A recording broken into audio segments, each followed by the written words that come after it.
Okay, well, I didn't tell you all a few things down there because I wanted to get everybody together. The river comes up every spring, and I already told y'all it floods that whole room down there, and that's why we can't get no formations. A year ago, last April, the river was right here. So we can't start our tours every year until it basically depends on the water level.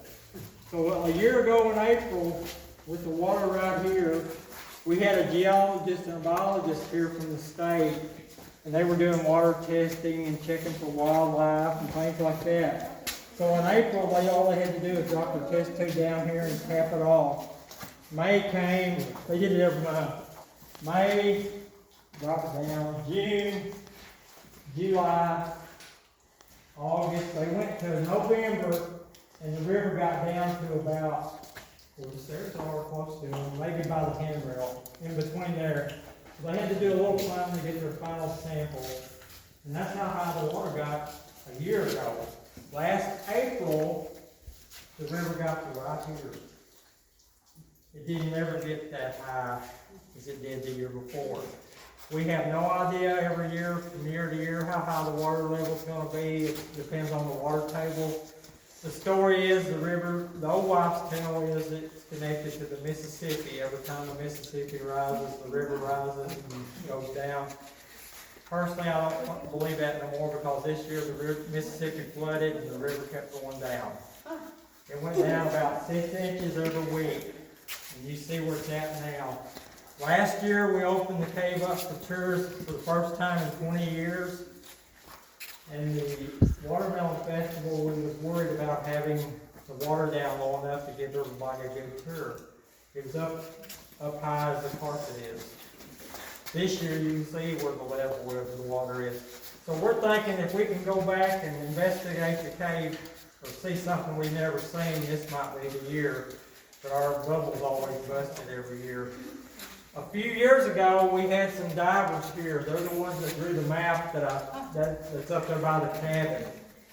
They went back underwater about the same distance we walked today. They ran into an opening. Oh, by the way, the fourth room of the cave is where the stairway is that y'all saw that goes down to it.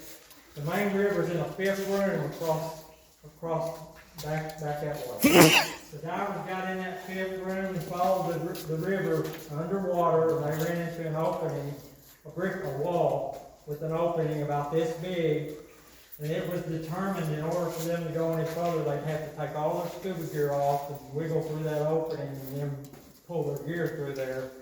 They decided it was not safe, and they determined to not do it. And that's why the map ends where it ends. Nobody knows where the river comes from or goes to. Like I've already mentioned, at one time they thought it was connected to the Mississippi, but personally I think it's an underground aquifer. We have no idea. They put red dye in it in the 50s and never seen the red dye come out anywhere local. They put bales of hay in it, never seen the hay come out anywhere. Some people think it's connected to Mammoth Springs. I don't know. We can't justify any answer because it's always underground.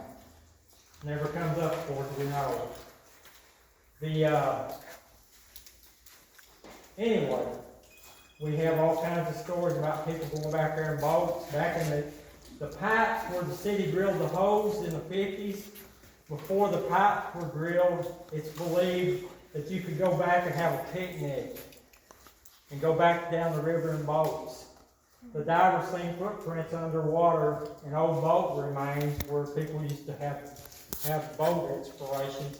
When the pipes were drilled for the city, they hit an underground water supply and flooded the whole cave, and you can't go back as far as you used to go.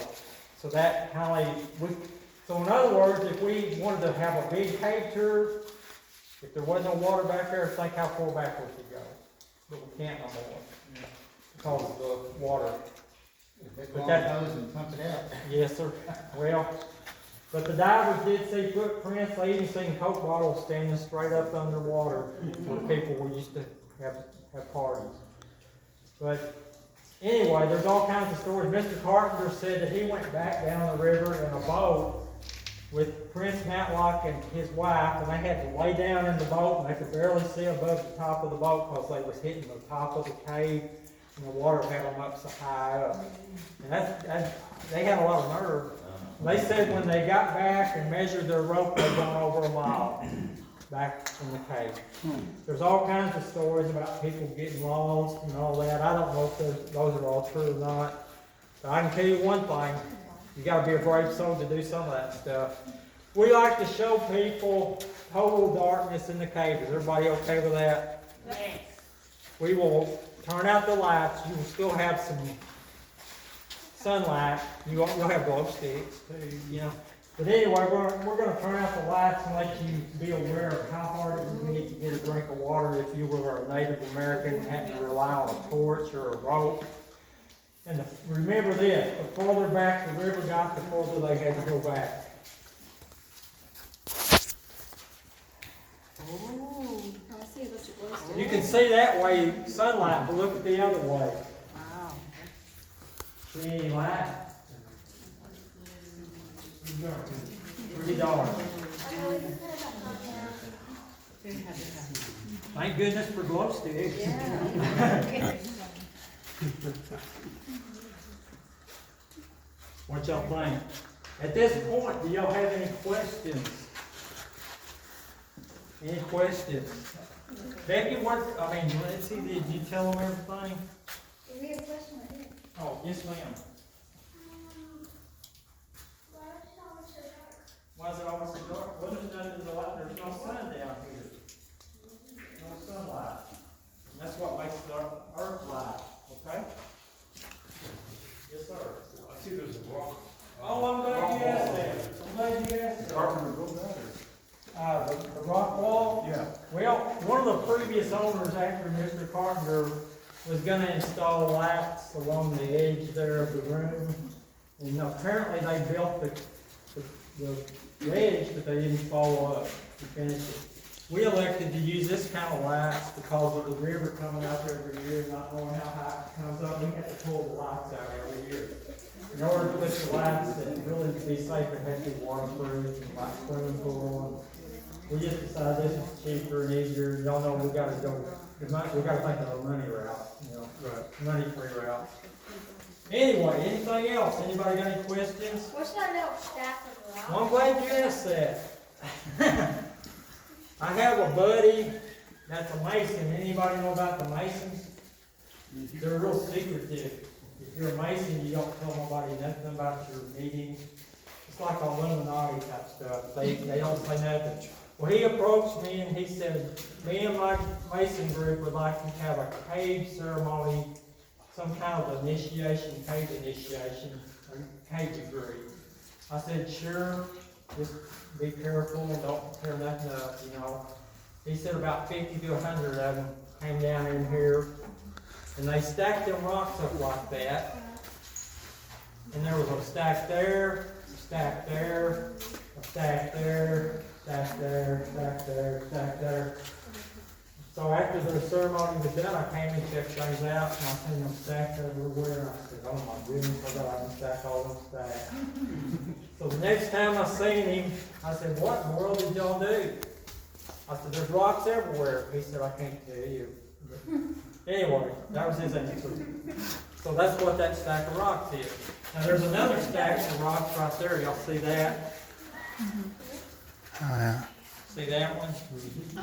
Well, I didn't do that either. When we first moved here, we had a homeless guy coming and going in the cave, and the cave wasn't locked up because we didn't, nobody had control yet. So this homeless guy kept coming and going, we kept seeing him, and we thought, what in the world's that guy doing? Come to find out, he propped that rock up. I don't know how he did it, because it's big. And he had cardboard boxes on top of that rock, and he was sleeping over there. And we found containers of food where he'd been eating. And that was his home away from home.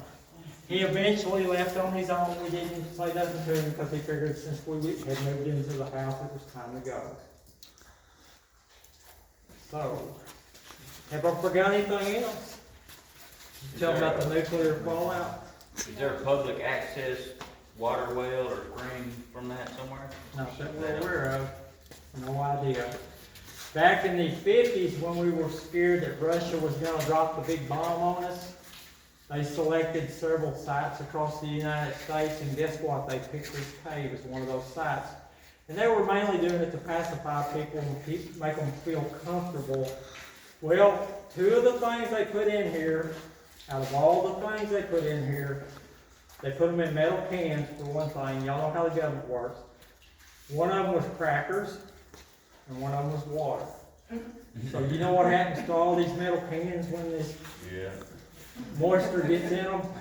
All the water got rusted and ruined, and the crackers all got soggy and ruined, so that little experiment didn't work too good. That was a true story from our history of the cave. Anybody else got any questions? Do you know any story behind the submarine? No, No, it's just it there. just looks neat to me, Okay. kinda neat. And we didn't realize it was like that for a while. Yes, How deep is it down there? how deep is the water? Or the cave? Down there, how Well, deep we'll have to look at that map up there and see where we're at. is the cave? Yeah, when you look at that map, it tells you exactly how many feet down you're under. Ask your parents to show you that map, okay? I saw the map. Because it varies from time to time depending on the water level. So I can't really answer that without looking at the map. Anybody else? Don't y'all wanna hurry up and get in that heat? Do you? Yes, When you know if it's gonna collapse? it is. I No. hope not. Maybe if we have that big earthquake, the big one, the New Madrid Fault erupts again, it might collapse. But you know, we've had a lot of earthquakes and it's still here, caves are still here. I'm not saying the layer of it falling and knock me on the head and kill me. You never know. The thinking rock will fall for sure, probably, huh? Yes, sir.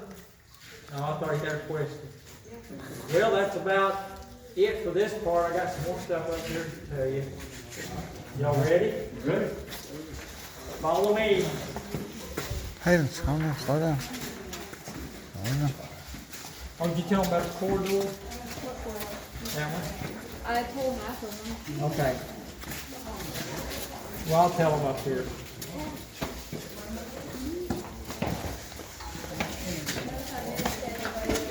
Hey, don't leave yet, I got something else. Sorry. Y'all was ahead of me, I couldn't stop you. This is the neat part. I know you're just anxious to get home.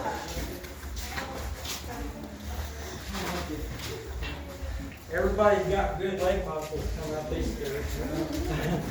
Where y'all from? California. Wow, I about asked you. That's okay. I get lost. I talk to so many people, I can't remember who I'm talking to. I hear the carnival going or something, the music, the festival. Well, bear with us, I gotta let everybody get up here. Now you know why we had to start part of the group real quick up there, because it's so many people. Is everybody up here? I think Lindsay told part of y'all about the sinkhole out there in the park. Yeah. Well, the geologist said that sinkhole is connected to the cave behind this wall here, right underneath there, and there's an opening back there behind the stairs, and that's where they think the sinkhole leads. So if we kept digging underground and hadn't kept filling it in, that's where we could have ended up. But it wasn't safe for people walking across the park, so we're glad we did. Y'all remember the face looking straight up I told you about before the tour started, and it was going to protect the Osage? It didn't work. Mr. Carpenter found the remains of several of the tribe, and he don't know what happened. We don't know if they got killed by another tribe of Native American Indians or if they got killed by a white settler group. Who knows? Everybody wanted to get the cave, and if you lived in the cave, you had to protect it at all times. But the remains, out of all the remains that he found, one of the remains was believed to be the chief. The chief was reburied in this tomb right here. This is what we call the chief's tomb. According to Mr. Carpenter, they buried the chief in that tomb. We don't know for sure if there's a real chief in there, but according to the story, there is. It took 7 men to lay the rock slab to the base because of the weight of it. And when me and my family first moved here, there were people chipping on the edge of the tomb, trying to get inside because it's believed all his artifacts are in there. They were digging for arrowheads, that's what that is about. So what I wanted to impress you at the end here is we're trying to protect and preserve everything that's left. We want to keep the chief happy. We know the chief's been through a lot and we don't want nothing else bad to happen to him. We've installed cameras to try to keep an eye on things. So our main goal is to protect and preserve, and we're trying to restore the cabins back the way they used to be, little at a time. We try to put everything that we get off the tours back into the upkeep of the place and get things looking better. It takes time and money, but our main goal is to protect and preserve, and we hope you've enjoyed our tour today. And we thank y'all for coming. Our best way of advertising is word of mouth, and that's usually the best way we get our comments. Hopefully you've enjoyed it. Thank y'all for coming. One thing I failed to mention, I don't know if anybody told you, we are on one of the natural Trail of Tears. The highway there is on the Trail of Tears. Now the Cherokee are the main tribe that used the Trail of Tears. The Osage had already left to Oklahoma, I believe, but the Cherokee, that's the Trail of Tears for them. But thank y'all for coming, and I hope you've enjoyed it. And if y'all's going to the festival, have a good time and have a safe trip home. Thank you. Thank you. It's gonna be We're hot. gonna have more tourists tomorrow if it ain't raining, but I thought I heard it's 80%. Sorry. It's gonna get hot out here, Nicholas. That's cool how that-